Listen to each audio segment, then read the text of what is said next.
नमस्कार, मी मोनिका शर्मा आणि आपण पाहत आहात लोकसेतू मराठी न्यूज चॅनल। तर चला पाहूया आजच्या बातम्यांमध्ये काय खास आहे।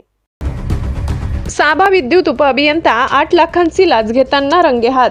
कामांच्या बिलावर सह्या करण्याच्या मोबदल्यात तब्बल 8 लाख रुपयांची लाच स्वीकारताना नंदुरबार येथील सार्वजनिक बांधकाम विभाग उपविभागातील उपअभियंता नितीन दत्तात्रय इंगळे व 53 यास धुळे लाचलुचपत प्रतिबंधक विभागाच्या पथकाने रंगेहात अटक केली। या कारवाईत सार्वजनिक बांधकाम विभागात मोठी खळबळ उडाली आहे।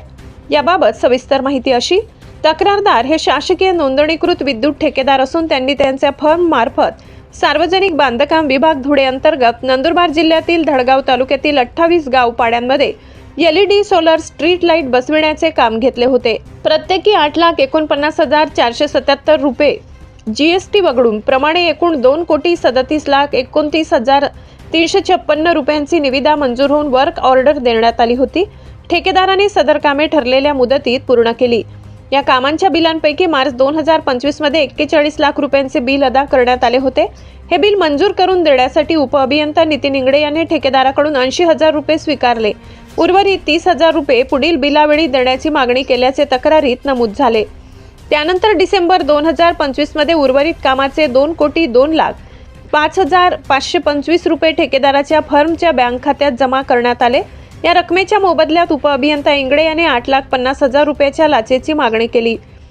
पैसे दिल्याशिवाय पुढील कामांच्या बिलांवर सह्या करणार नसल्याचे सांगून ठेकेदारावर दबाव टाकण्यात आला। या प्रकरणी ठेकेदाराने धुळे लाचलुचपत प्रतिबंधक विभागाकडे तक्रार दाखल केली। तक्रारीची शहानिशा करून धुळे ACB पथकाने सापळा रचला। तडजोडीनंतर 8 लाख रुपयाची लाच स्वीकारण्याचे मान्य केल्यानंतर उपअभियंता नितीन इंगळे यास नंदुरबार येथे लाच घेताना रंगेहात पकडण्यात आले। या प्रकरणी धुळे शहर पोलीस ठाण्यात गुन्हा दाखल करण्यात आला असून पुढील तपास पोलीस उपअधीक्षक सचिन साळुंखे करीत आहेत। ही कारवाई लाचलुचपत प्रतिबंधक विभाग नाशिक परिक्षेत्राचे पोलीस अधीक्षक भरत तांगडे, अप्पर पोलीस अधीक्षक माधव रेड्डी, सुनील दोरगे यांच्या मार्गदर्शनाखाली धुळे ACB पथकाने केली। लोकसेतू मराठी न्यूज साठी मुख्य संपादक प्रवीण चव्हाण, नंदुरबार।